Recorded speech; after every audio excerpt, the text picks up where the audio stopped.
So before we start, our discussion on the draft national education policy today, I would like everybody to introduce to the community that we've created. And I would invite Priyank to go ahead with the introduction. Hello everyone, my name is Priyank and I am an engineer, a social worker, counselor and an education.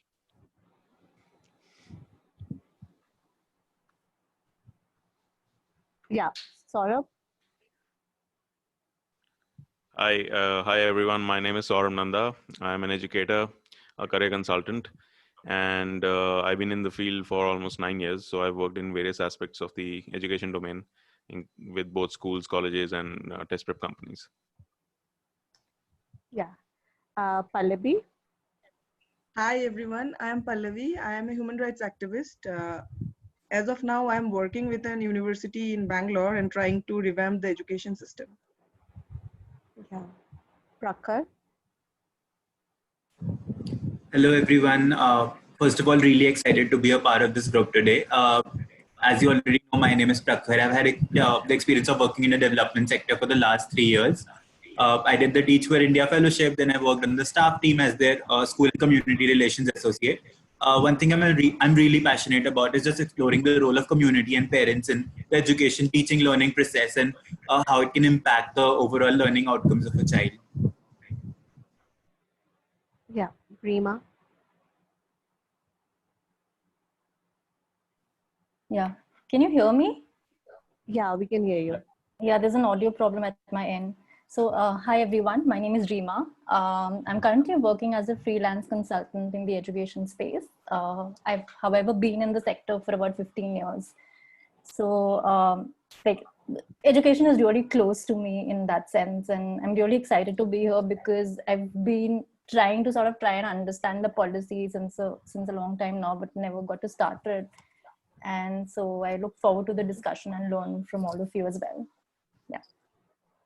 Yeah, and coming to myself, I'm Jasleen. I'll be moderating the discussion today.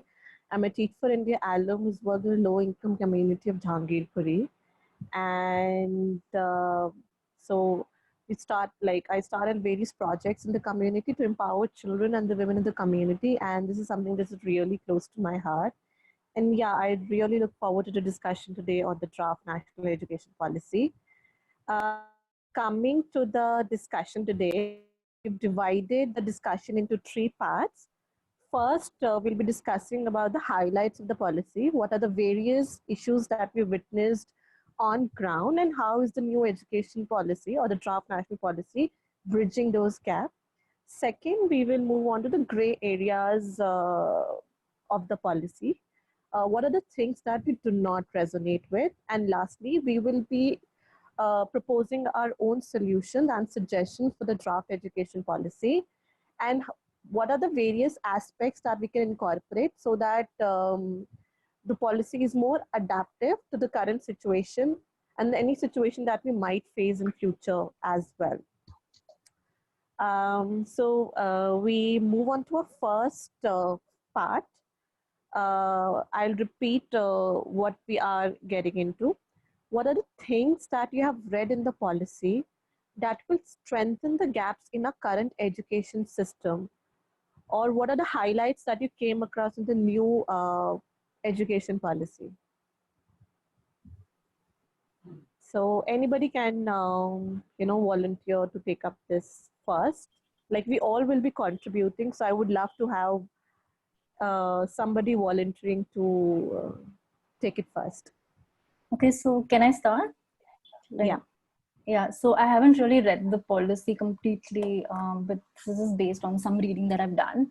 So I think since a long time, the education system and everybody has been focusing, on the inputs framework in terms of, having a good infrastructure, having, the right teacher-student ratio and all those things under the RT. But I think they've gradually started to realize that while inputs are equally important, it's also important to sort of shift away from the inputs framework and move towards learning outcomes. So I think that's a highlight that I see, a transition that I see in the new policy, that they started focusing on the need to actually assess learning outcomes more than focusing on the inputs. Thank you, Rima. Thank you for sharing. So I totally agree that we've seen a lot of shift from input to the output model. And for that, a lot has been spoken in terms of pedagogy, in terms of assessments in the new education policy. And we would love to see how, it is implemented on ground. Next, Priyank, would you like to go ahead? Yeah. So first, taking from what Rima just said, now this is not something which is our idea. First, the outcome strategy, the outcome based learning strategy is something not which is which has born out of Indian context, and it is an idea which has come from the Western world, and there has been huge setback to this whole idea. So when we say there is the idea is to base the whole thing on outcomes, there's a problem. I think there's a problem with that, because in simplistic view you can see that, okay, if the outcomes of the schools and the colleges are good, they should be funded, or they should receive resources, or they are performing good and all that.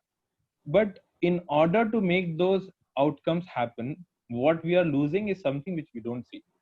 There are devious ways being incorporated by schools and colleges to make that outcomes happen. And when a college like, let's say a college like IIM or IIT or whatever, who has resources to make those outcomes happen, and on top of that we are funding them because their outcomes are high, or let's say schools whose outcomes are possible because of the resources, and on top of that they are funded. And on the other hand, those colleges and schools who don't have the resources, therefore they are not able to give out those outputs, therefore those outcomes are not possible there, and they are again not funded because their outcomes are not happening. So the whole strategy is a little problematic. So if you see the same case in US, where it was the common core standards and other policies which had come in whole the outcome based strategy, it has really not worked. So I don't know how much it will work in India. Second, when I look at the whole policy, I want to talk about a little bit in the historical perspective, because this is the third policy. Now when you see the first policy, just 8 pages, talked about very subtly about some simple issues. It did not go in depth of the whole thing, like what should education system be like or whatever. Then 86-92, a little revised version of it, and now we have the 2019 ka draft policy. So when we are seeing these three policies in the timeline, what I see is that we have not been able to achieve the objectives mentioned in the first policy, let alone the third. And even if, for example, let's say multicultural education is a backbone of the whole education system, and there are 5 elements of it. So if you see, there's content integration, there's equity pedagogy, there's prejudice reduction and other stuff. If you try to analyze these policies in this context, you will see that it is only the very recent policy which has been talking about all the elements and not the previous policies. So when we are arriving at a holistic policy only after so many years of our independence, where do we see the implementation happen? So I don't see a point of having new policy on top of an old policy, even though it has been so many years. We definitely needed a new policy, but when we have not even achieved the objectives of the previous policy. Yeah. Yeah, I would like Thank you, to Priyank. Yeah. contribute there a little. So yes, I agree with you, Priyank. Absolutely. I mean, in fact, the first time when I was reading the PDF that Jasleen sent me, it seemed like I was reading one of those 5-year plans, which I just curiously read in 2005. And it was those 5-year plans which India used to have. They were basically just talk, and they would keep on talking that, oh, previous 5-year plan, we could not achieve most of it, but this year we're going to achieve that. And on top of that, we're going to achieve all these things. So which sounded like a hoax to me. And coming from the private sector in the education industry, it just sounds very, very difficult to implement some of the things that I read. So I read point 16 and 17 in depth, and a little bit of point 18, because I was interested in how they're going to go about professional development, which includes vocational training. So they kept on talking about, oh, we are going to make new curriculum for the college. We are going to have nicer or better teachers. We are going to have better programs. What do you mean by better? Where is the quantification, you know? So how much better, like from the previous one? So if you made the draft in 2019, where is the data from 2018? Right. So that is the first part which I found that was kind of missing, that there was no reference. I mean, it was all conjecture. It was a very nice essay, but there was no reference to it. Next point which I saw was this education policy definitely included some aspects which are kind of highlighted in the past 5-6 years. I mean, I don't want to go political over here, but it is kind of prerogative of the this particular government. So, for example, in medical and healthcare sectors where they want to increase the technical education, they've included Ayush over there, and which I don't see, you know, the direct integration of Ayush methodologies into our healthcare system. So Patanjali is its own system altogether, but still people go to civil hospitals which are completely allopathic. So I don't see that happening. Then secondly, in legal, education, what they said was that one of the problems is that in Supreme Courts and High Courts, they only use English, whereas in the local areas or local magistrates, they have jurisdictions where legal input is given in the native language or the local language. And when it goes to High Court, it takes more time because the translation has to happen from, let's say, Hindi or Bengali or Telugu into English first, so that the people at High Court and Supreme Court can read it and then give their entire, process can take place. My question was very simple. Are we producing lawyers? Let's say let's say we are talking about NLU Patiala, all right, National Law University Patiala. Are the students who are studying there, they come from all over India, are they studying Punjabi language along with English language over there? If they are not studying that, how do you expect them to work in district level courts in both the languages and and so the document says they will be incentivized to learn both languages. I don't understand. Who are you incentivizing? Are you incentivizing the local population? So you get my point, guys. I mean, there are so many loopholes in the education policy. The implementation seems very far-fetched to me. Okay. Thank you, Saurabh. Thank you for adding. Prakhar, would you like to add anything to the discussion here? I think I agree to what people have said. Like, there are a lot of what's that have been specified in the policy, but the hows of it are missing, especially like in terms of community engagement. I see it as a way forward from SSA, which just talks about community mobilization, through SMCs, which actually involves 0.036% of the school, like the entire lot of parents. It talks about parent-teacher meetings. It talks about various things, but it does not talk about the how of it, or how in a complex setting, or how in like a rural setting would it happen. And agreeing to the point that like it looks like a good essay, but a lot of data pointers that should have been there are missing. Okay. Anybody who has a different point of view here? Okay. So there's one thing I would like to add here from what I have read about in the policy. So in the policy it is mentioned that RTE will be extended to grade 12. And currently with the influx of enrollment, we have had a very, very limited capacity to manage the number of students that we're enrolling in the school. Till there has been a quality issue in terms of education. There has been issue about quality of teachers and the number of teachers entering the system. And then we have planned to extend it to 2030. And the other aspect is the budget. Still, we don't have provisions of the budget that we are increasing or not. Ideally, the budget should be around 6% of the GDP, but in our scenario, it is way different. So I'm just wondering, here we're trying to extend RTE to grade 12. And in the current scenario, we're not able to manage, we're not able to work on the quality aspect or in the education system as well as in the teacher training. How are we planning to transition this into a transition to to the further grade. Secondly, there's a collision of multiple policy here, collision of multiple policy happening here. At one point, we are mentioning that we're extending RTE to grade 12. But on the other hand, the child labor age remains 14, I guess it's 14 here. We will still have kids dropping out until and unless we work on the child labor age, because they will always have an incentives to leave school and go and work. So I think we need to work on a holistic dimension of the implementation of RTE. We are planning to extend it to grade 12.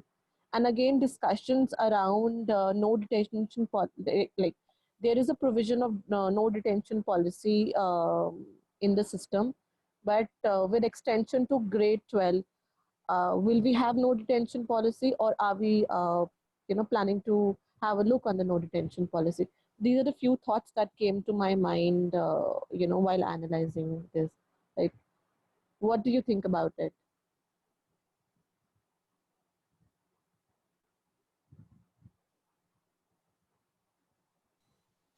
I completely agree with you, Jasleen.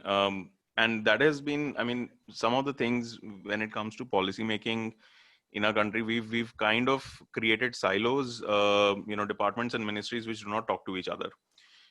With the Digital India campaign push, actually, it is improving a lot. I mean, I can give you an example of the Department of Industries and Commerce in Punjab government. They created one portal in 2017 under the Digital India campaign from NIC. And they were able to integrate 18 state departments and 2 national bodies into one portal so that people can apply for a business application and they get the result. And in education on that part, I see some bit of it happening in e-learning, especially IIT Kharagpur is leading that way with creating Swayam and creating the National Digital Library. But when it comes to the implementation of policy, as you rightly mentioned, the child labor policies, the child welfare policies, that ministry MOFW is completely different than the Ministry of HRD. And that cross discipline or cross ministry, cross departmental cooperation is something much wanted, but we don't see it happening a lot. Yeah, true. And so what are the other highlights? So we've spoken about a lot on the implementation level, a lot about the problems first and the highlights. So what are the good sides of the policy that you guys have come across? I would love to hear more on that. Something that you feel is achievable and something which is a positive aspect of this policy.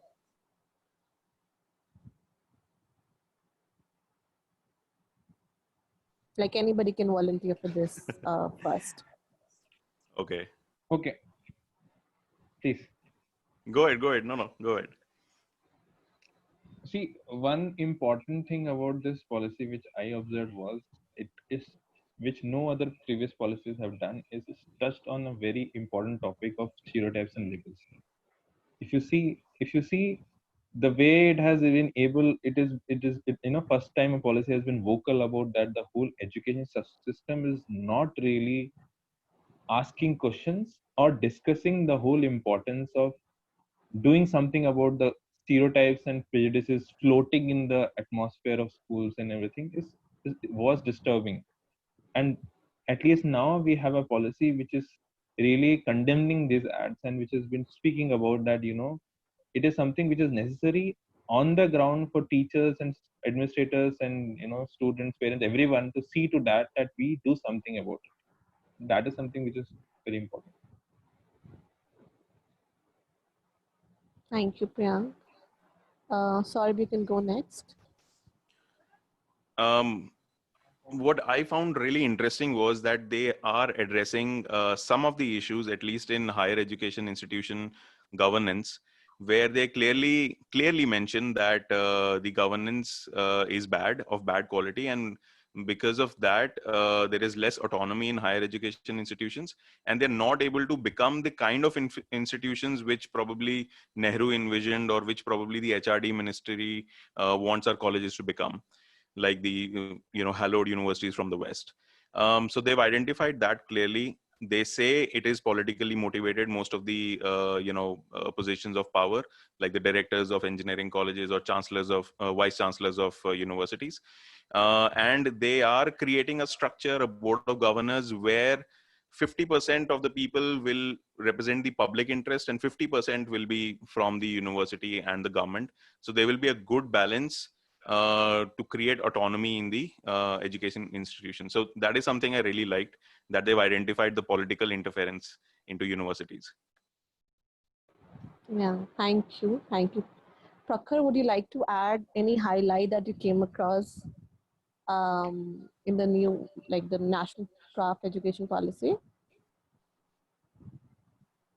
I think something that I would want to talk about here is that how there has been a special attention that has been given to especially early language and mathematics skills of students from grade 1 to 5. There is also a lot of importance that has been given to teacher training and teacher orientation building. So a huge problem that I saw on ground was teachers used to come into low income communities, but after finding that community too difficult, they used to easily apply for a transfer. And like every year, there used to be a few teachers coming in, few teachers getting transferred to different communities. So there was no permanence in the teachers being there. I was just thinking there is this community orientation building aspect in it, but the hows of it are again missing. Like are the teachers doing community visits? Are they interacting with SMC? How are they actually getting attached to that community is an aspect that has been missed out on. But I think something that is good is the attention that they've paid to literacy and mathematics skills from grade 1 to 5. Okay.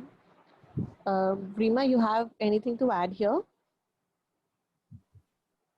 Yeah, so 1 second.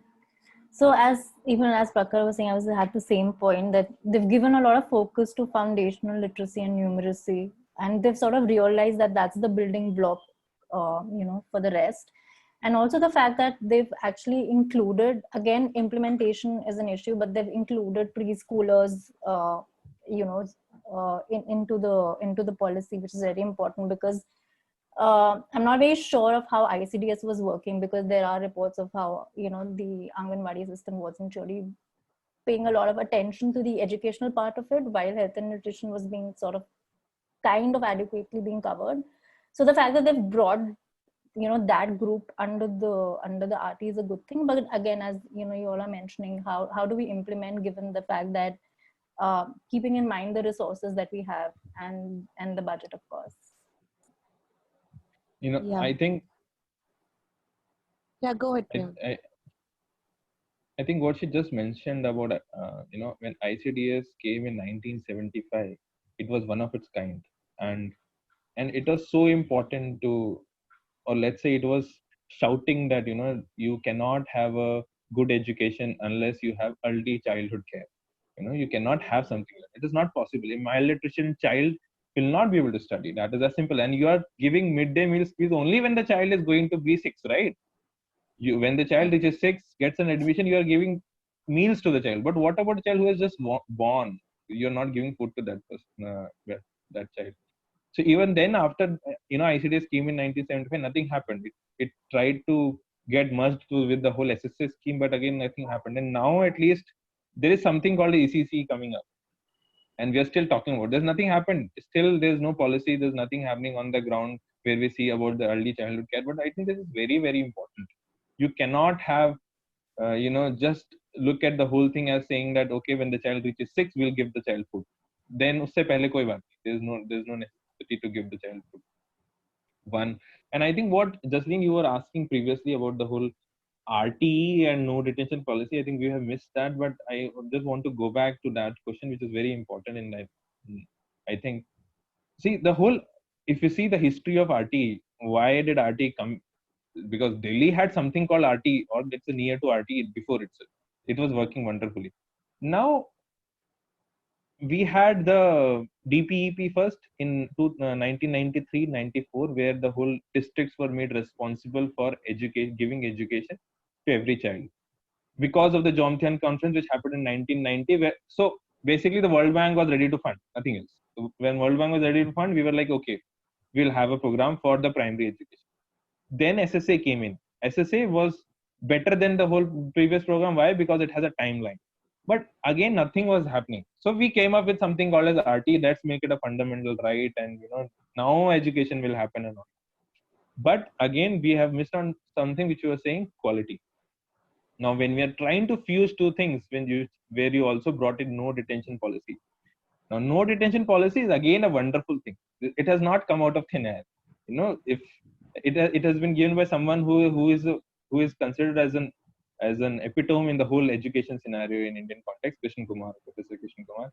So when you see the no detention policy in isolation, when you see it in isolation, like the whole failure label will not be on students, and the whole pressure on exams, the continuous teaching for getting better marks in exams should not be there. So the idea was to remove that label of failure and remove the focus from the exam to the whole teaching. So this is a great idea, but on the ground, when teachers take it up as a tool for not teaching, and students taking it as a tool for not reading or not studying, everything messes up. So this is how the whole policy and the practice field has a difference. Why do you make a policy, and how do people on the field interpret that policies? There's a big gap in there. Yeah, here with you, Priyanka, I totally agree. The idea of new, like the detention policy was completely different. It was on, systematic comprehensive evaluation where a child will be evaluated holistically, and we'll have formative assessments, summative assessments, and co-curriculars and sports. That equal weightage will be given to everything, and it should be not confined to marks.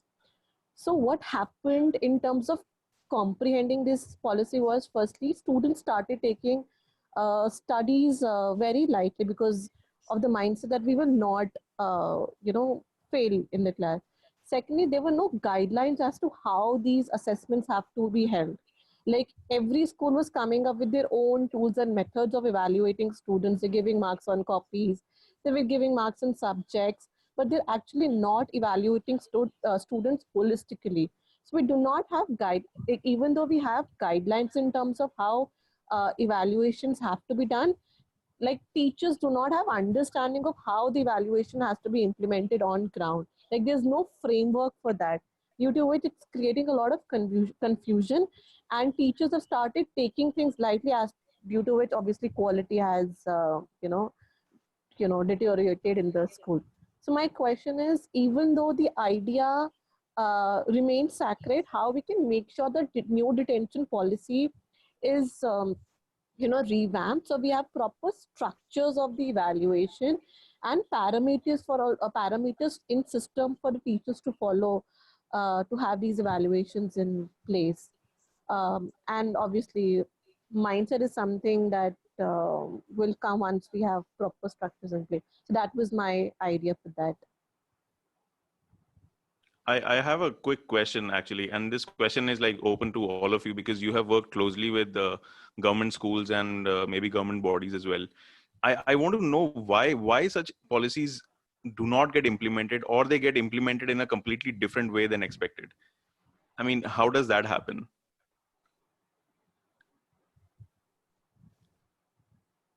If I have to answer, see, the thing is, it is not like the policies don't get implemented. The problem is the policies more or less are driven from out of Indian context. If you see any policy, it will have a precursor. So if you see the no detention policy, it is not which happened in India first. No, there's something called the NCLP which happened. So if you see the current education policy, where you see mathematics being divided into two levels, it is not something which is happening in India first. It has happened in IB. So if you see the whole policy, it is not driven from the realities of Indian ground. So that is something we need to understand. So when you are talking about implementation, what happens is the ground just goes mess. There is a chaos because you have not driven it from there. Now, what happens is that there's no circular route. So a policy should not be a whole document. It should be a dynamic document. So if a policy comes in, there's an implementation of something happening, it doesn't work, it should go back to the policy, and there should be continuous revision of the whole policy. So what we are treating policy as a whole document which has come out, and it stays for some years unless we are tired of it, and there is a political will ki kuch naya nikalna hai, now is the time we have to show the world that we can bring in the new policy, and then there is a new committee coming in, new draft coming in, new policy coming in. What we forget is the policy is not a one-time document. It has to be a dynamic, continuously evaluated and revised document, which we simply don't do. Okay, so that part I understand, Priyank, because what you said was something which we all echoed in our comments as well, that it is not Indian and it is top down. So I want to know from the others actually, like from the bottom up, what are the challenges that, let's say, the teacher in the classroom faces when it comes to interpretation? Like Jasleen just talked about interpretation, right? The interpretation is not there. What is missing in that interpretation that is not easy for teachers to understand? Like, what do you guys think? So from the bottom up, what are the problems that we can probably solve? So yeah, Rima and Prakhar, would you like to add anything here? Rima, your mic is off. I'll come back. I'm thinking. Give me some time. Prakhar?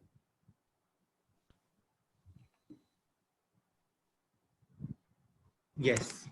I think just at the policy level, what I feel is there isn't enough contextualization in policy. So for example, I'll just take the example of like the Pratibha and Nishtha scheme that came out. So it was essentially meant to divide students and classify them on the basis of their learning level.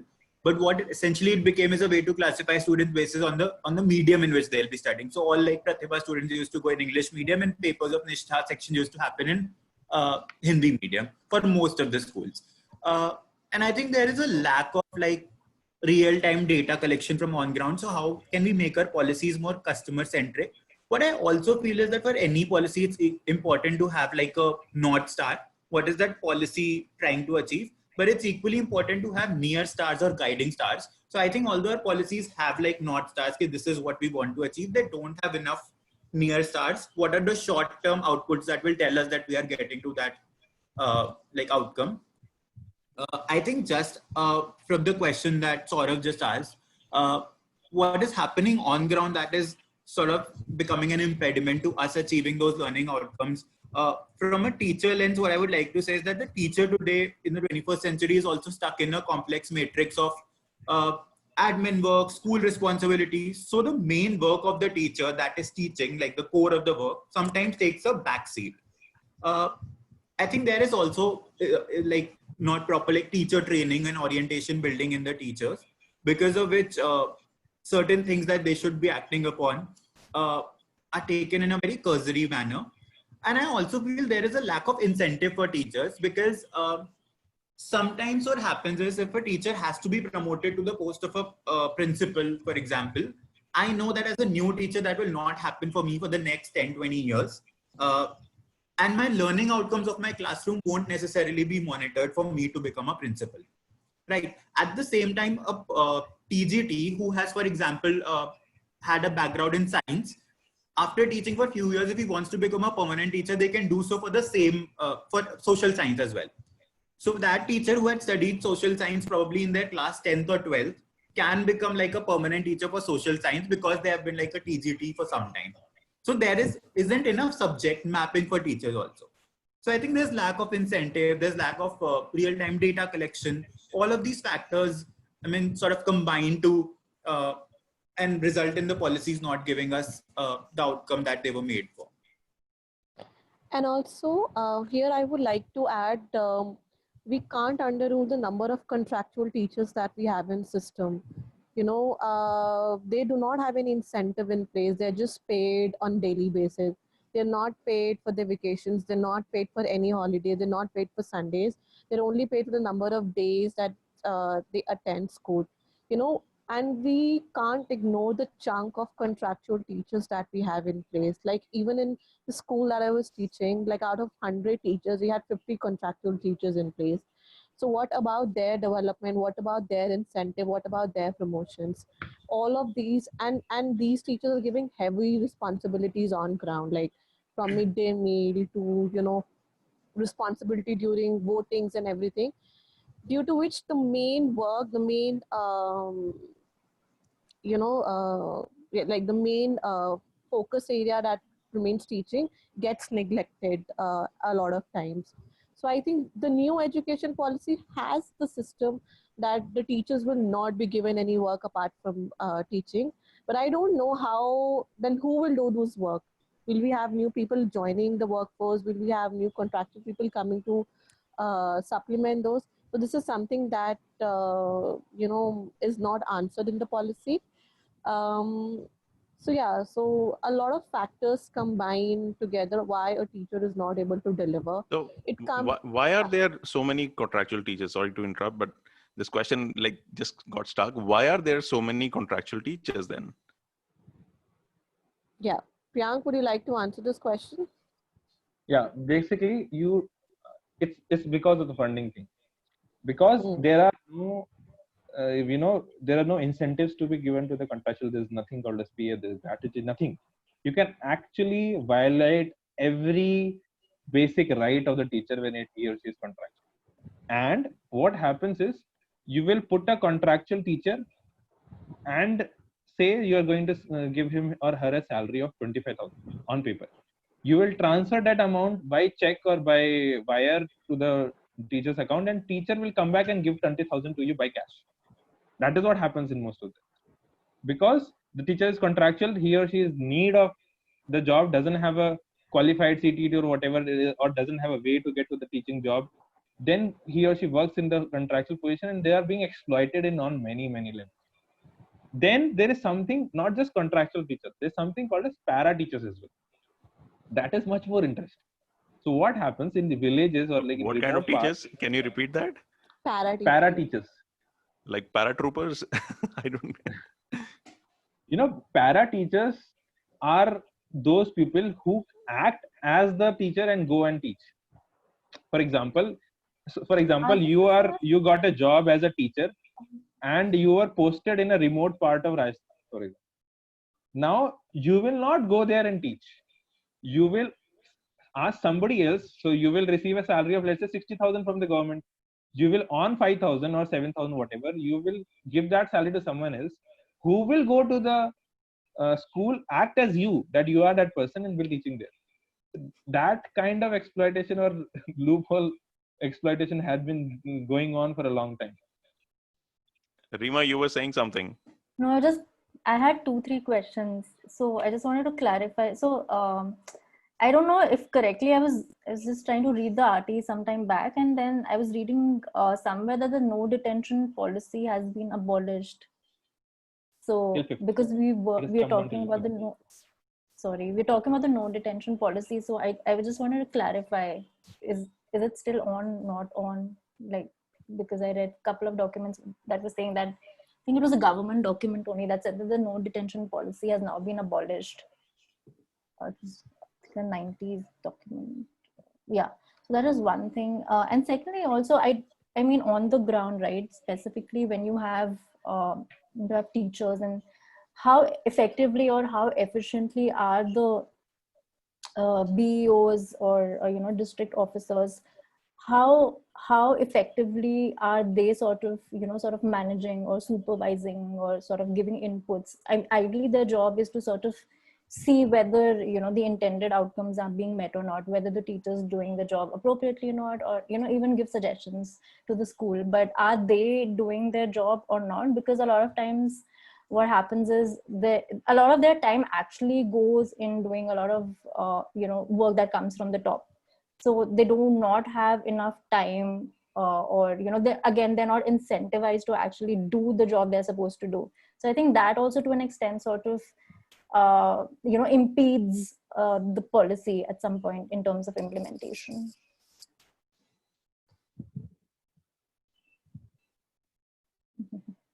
Yeah. I think we need to answer her question. Like, Justine, would you like to take that answer? Like, what was the question? Like, I did not get the question. Yeah, so my first question was, because I was reading, I think somewhere in an MHRD document only, that the no detention policy has been abolished, because you were talking about the no detention thing. So I was just wondering whether, it's been abolished, right? Just wanted to confirm that stance. I don't think so. It has been abolished. There were conversations going around that, this year we are planning to abolish. So that was something that was in, conversation in the school, due to which a lot of teachers were stopped from, doing certain kind of evaluations, but nothing happened, and there was no clarification once this corona thing happened. So the conversations were there, but nothing confirmed as such happened, because the entire thing changed because of the pandemic thing. The teachers were Okay. given There- instructions to wait for the final call from the system, but there were no, instructions on that. Measures. Yeah. Mm. So I remember, like when I was teaching from the year 2017 to 2019, there was this conversation from 18 to 19 in the second year of my fellowship that no detention policy would be removed. Mhm. Kids were really scared. They were like, now we'll have to work hard. We'll have to like actually study for our exams because we have to get results in order to move to the next grade. But nothing happened. And in the next academic year, the coronavirus happened, because of which automatically all students were promoted to the next grade. So I'm not sure if they're planning on then abolishing it in the coming year once situation normalizes. Yeah, Okay, the just as far as teachers were I know, given the guidelines to hold on to that, but that Yeah. that thing never happened. Yeah, Priyank, you were Okay. saying something.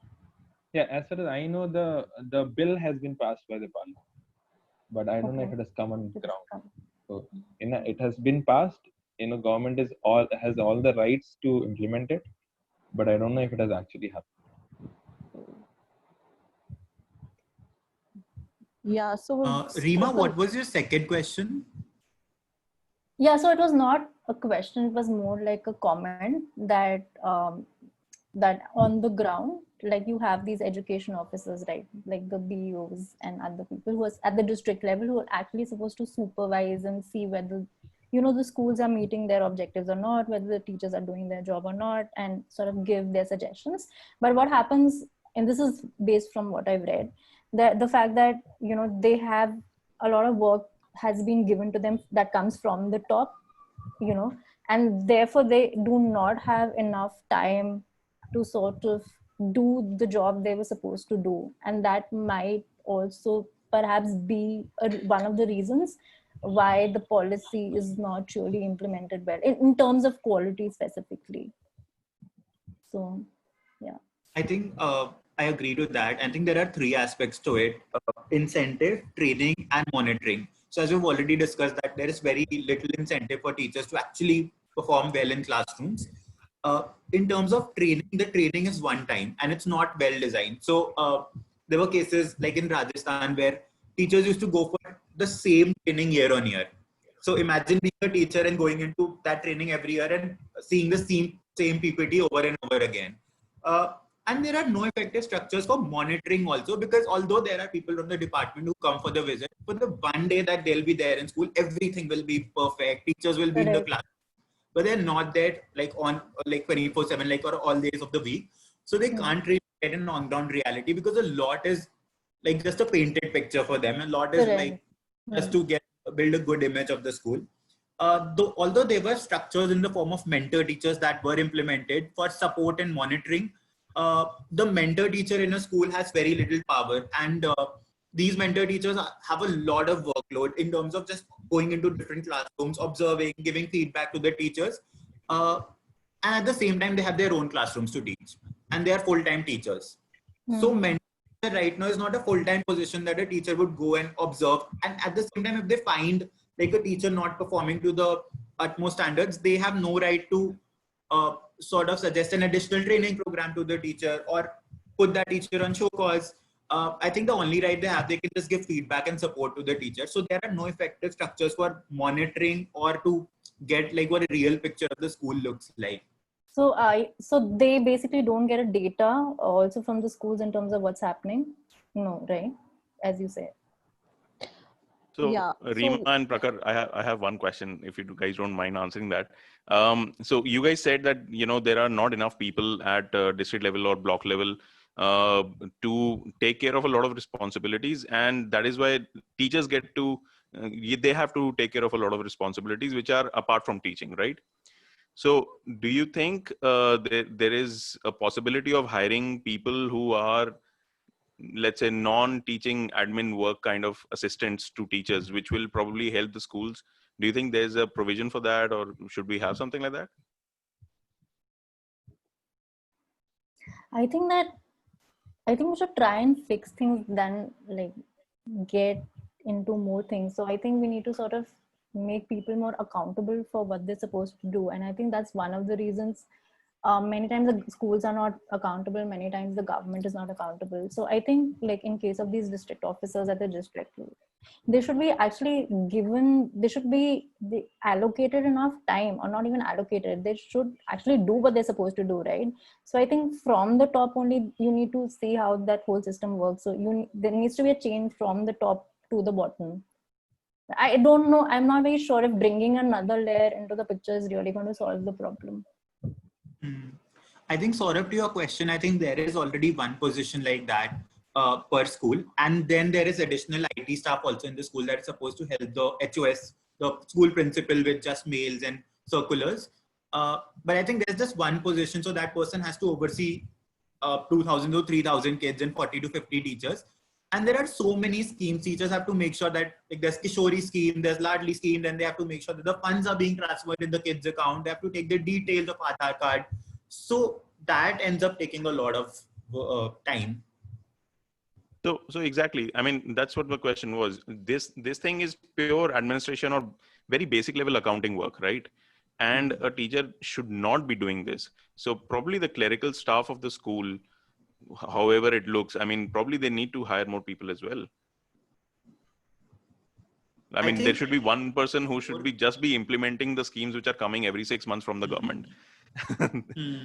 I think that definitely we should have more clerical staff, but as we've already discussed that there aren't enough funds to have full-time teachers and TGT and contract teachers and para teachers is happening. I don't know how they'll figure out enough funds to have more clerical staff and staff mapped to each of the classrooms that actually helping get data. Because if we talk about high income schools also, just maintaining class records, attendance records, all of the clerical work, a part of it has been done by teachers.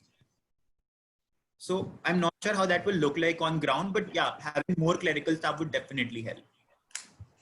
Yeah, so there's just one person in the team currently doing the clerical person. And yeah, sorry, you have a point that we need to have more people who are, helping us in implementing these schemes and assisting teachers in administration work and other work that we have on ground. But right now, there's no discussion around it, and there's no provision of as such in the policy as well.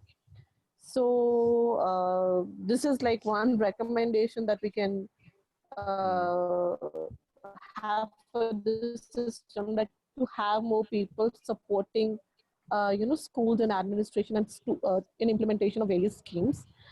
And yeah, so do you guys think technology will help in some way over here if we have very cheap handheld accounting software filled devices where the person just goes and takes the data in a real-time sense rather than filling out registers, taking down names and class and time and everything. That is just too much work, and we have the technology and the cheap hardware available now which can be invested in, and the training also is not very technical in that sense. I mean, that is just my hypothetical viewpoint here, but what do you think? This is implementable in any way? Saurabh, so this transition is happening, especially in the schools, like in Delhi government school. So this transition has already taken place. So we have given tablets to all the teachers to mark attendance, to fill in the details of the work. So it happened last year only. So this transition is happening. So we have one state who's completely adapted, and then we have Haryana who's working in partnership with Samagra. So the couple of work is already happening, but not I have no clue on how it is being implemented in rural areas or tribal areas and other parts of the states where we don't have. So coming forth, I'm pretty sure in terms of Delhi, we will be completely transitioning online for handling the student database and managing the schemes, and in terms of evaluation processes. So yeah, so that's the way forward currently. Great. Do you know the name of the vendors or suppliers which are helping the Delhi government and Haryana government in this endeavor? Technology people? For Haryana, they partnered with Samagra. It's an organization. So they're consulting them in terms of technological aspect. In terms of Delhi, I don't know who's consulting and who's um, taking charge of the technological aspect. Like, if you guys have any idea, you can just... No. Okay. So when like we're talking a lot on the teacher training, like we've spoken about the issues to the administration part, to the quality aspect. So I would just want to pick up one aspect that we've not touched upon, and this is something that I'm taking from our last discussion when Priyank mentioned that it's a policy level issue when it comes to teacher hiring. So this year, so in this policy, we have a provision of how the teachers would be hired, and it will be a more holistic hiring process where we'll have the teacher eligibility test, and in terms of they will be part of the interview process and part of the classroom demonstration. So I just want to hear from you guys. What do you think about this provision that has been part of the policy, and what are the challenges that you see in terms of implementation of this policy? Because this will be a major shift if that happens in terms of teacher hiring.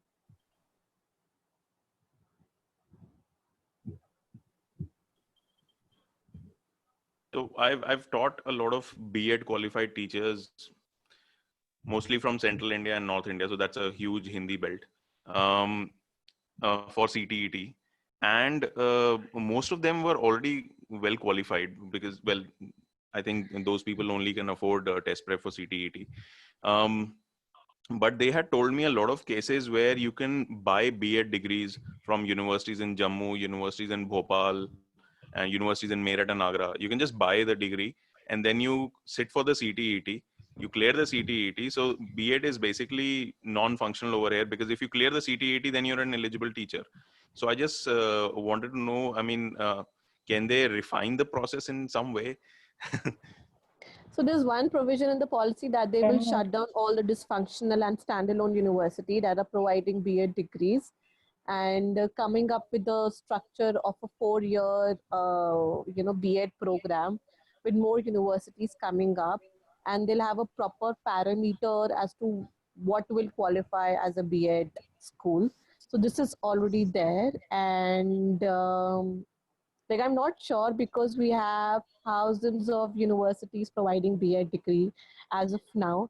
And by 2030, they're planning to revamp each and everything by shutting down these, universities and colleges, standalone colleges that are providing the degrees. So I am just wondering, here we have a demand of high number of teachers. Like, we are planning to take RTE to grade 12, where we'll need more and more teachers in place. We're already facing a challenge in terms of number of teachers in the system. And on the other hand, we are shutting down the standalone colleges that are providing, degrees to the teacher. Yeah. How are we So, going to manage the supply and demand side? This is something that I'm just curious. Like, what do you guys think about that? I mean, just to add to that question, guys, the passing percentage of CTET is really low. It's one of the toughest 15%. tests in India. Yeah. So, I mean, it's tougher than the big exams that people prepare for, and the test is not supposed to be that great. So the applicant pool is also not very qualified, which comes there. So how do we improve the entire supply chain here?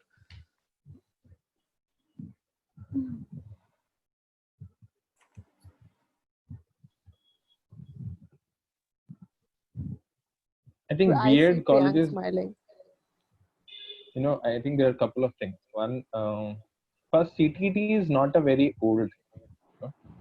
B.Ed is a scam. We need to start with this. B.Ed is nothing but a scam. It started, there are flurry of colleges providing the degrees without even going, and even if you go, it's like, you don't have to worry about it. So the whole thing, CTT started why? Because already there were plethora of teachers who had the degrees and who were not really working. So government is like, chalo CTT, CT is an answer to that question.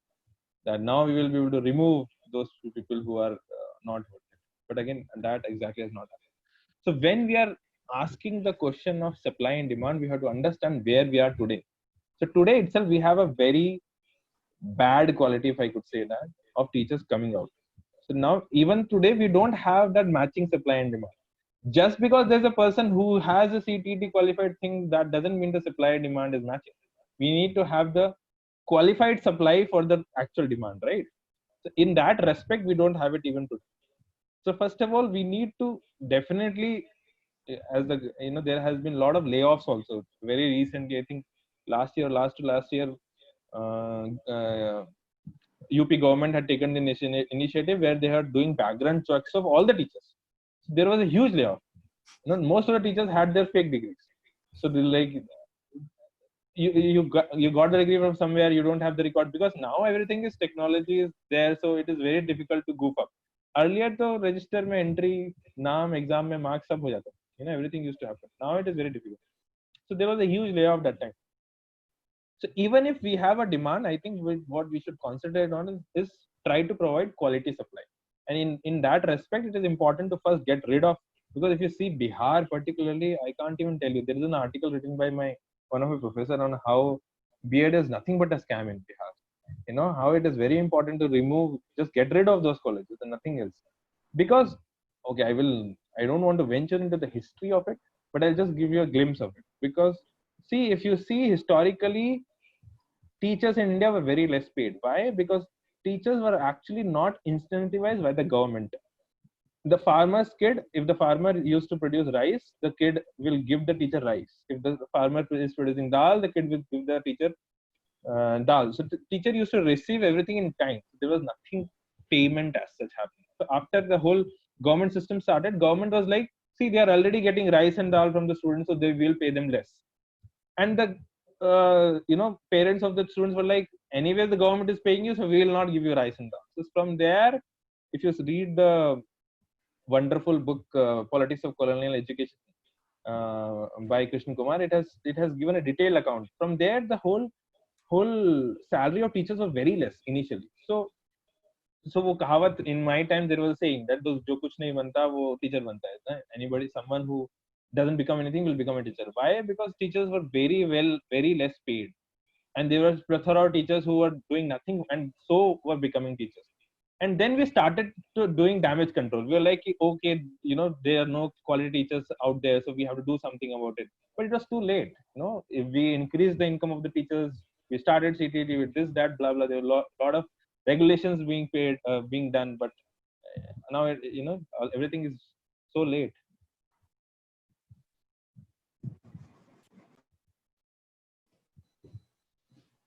So yeah, thank you, Priyank. We're already it's 4:30 already, and we need to wind this up. Oh, yes. So I think today we've touched a lot upon the teacher aspect, and we couldn't explore a lot of other parts that are already there. We could talk about early childhood. We could talk about teacher training. We could talk about a little bit about higher education. So maybe in the next session or the sessions coming forward, you can plan out and talk about other aspects of the policy. And just to close with this, I would love to hear your thoughts as to how this policy can be more adaptive and more resistive to the situations that we are facing currently. Like any suggestions like that you have in place. Like we can take a minute and a moment to think about it, and then we can close it out with that.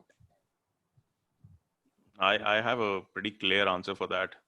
For the last almost 2 decades, we've been spending around 1% of the GDP on education, just 1%. And some research says we need to spend around 6%. I think we need to spend around 10%, and we need to get people who are really qualified to take control of things, rather than some babuji who was transferred as a government secretary from defense ministry, and because of some political issue, and he was transferred to the education ministry. Now he has to manage something, not really passionate about it. So we need to get people. A lot of lateral hiring has to happen from the private sector, people who are interested and knowledgeable about this, rather than a lot of people, administrators who are doing nothing. Evidently are doing nothing. So that's my take. More input and good lateral hiring of top-down approach, because that is what is something we need also. Top-down approach is needed. Yeah. Thank you, Saurabh, for sharing. Anybody else? Prakhar, would you like to go ahead?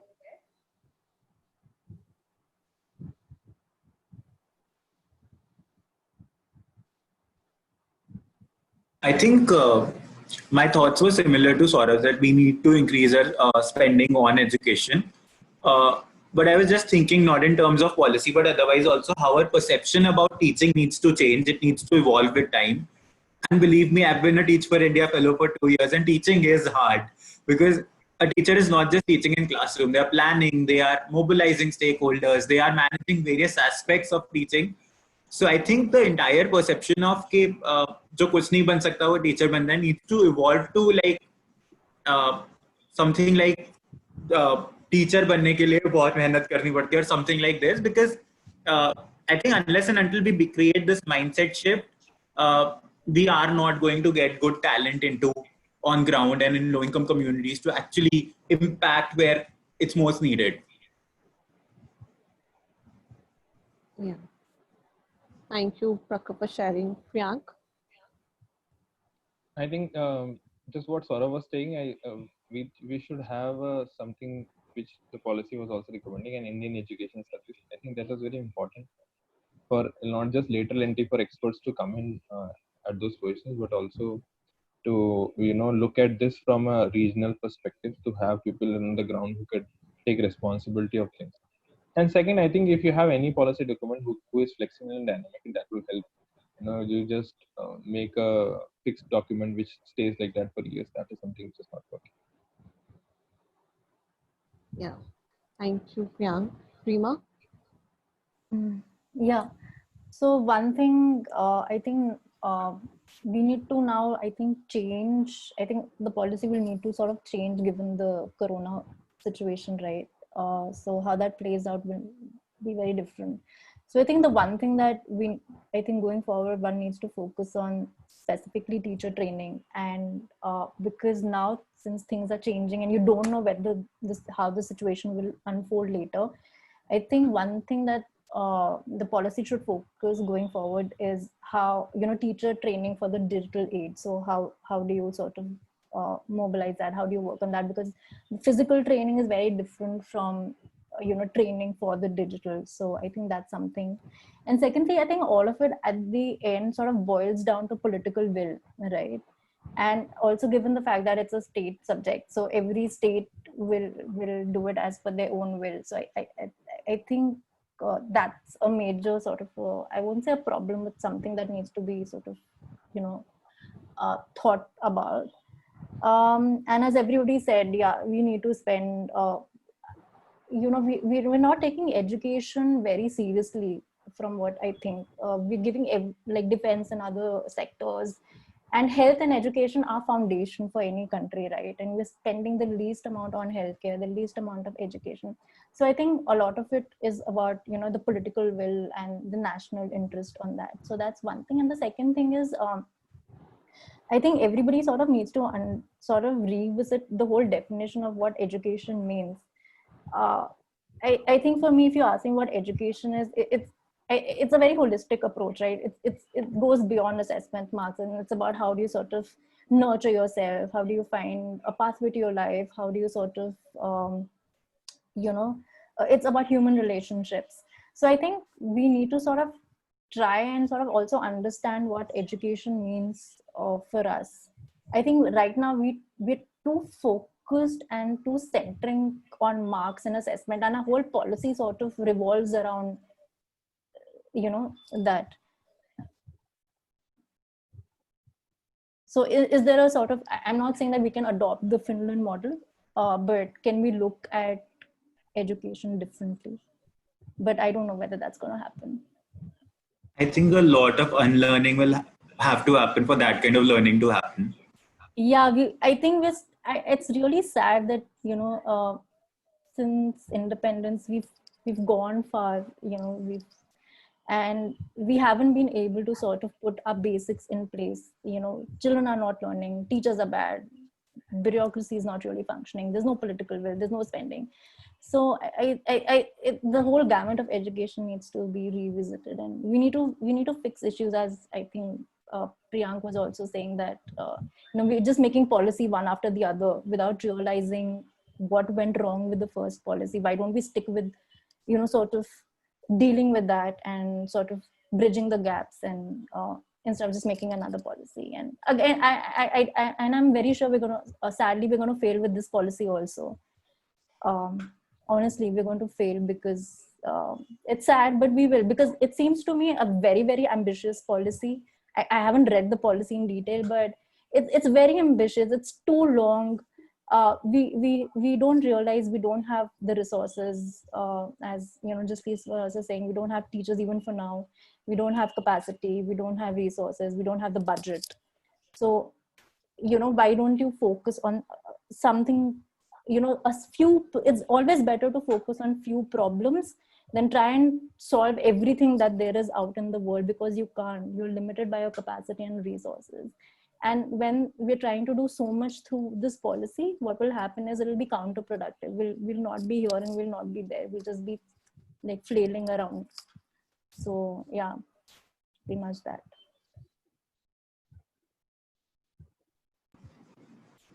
I think we're running out of time, Justine. Yeah. Thank you, Rima, for sharing. And we'll close out here for today. And we can take this discussion forward individually over call with each other. We can stay connected and reach out to each other if you want to have discussions around such an important issue that we're talking about. And yeah, I would love to connect. Like, we can obviously connect it after this discussion during this week or any time that is convenient for you. So yeah, that is all about today. Thank you so much, everybody, for the entire conversation. We could really deep dive into public sector schooling and the teaching part. Maybe we can have discussions around higher education coming forward, you know, in the further discussions. So yeah, thank you so much. Thank you. Thank you. Thank you, everyone. Thank you.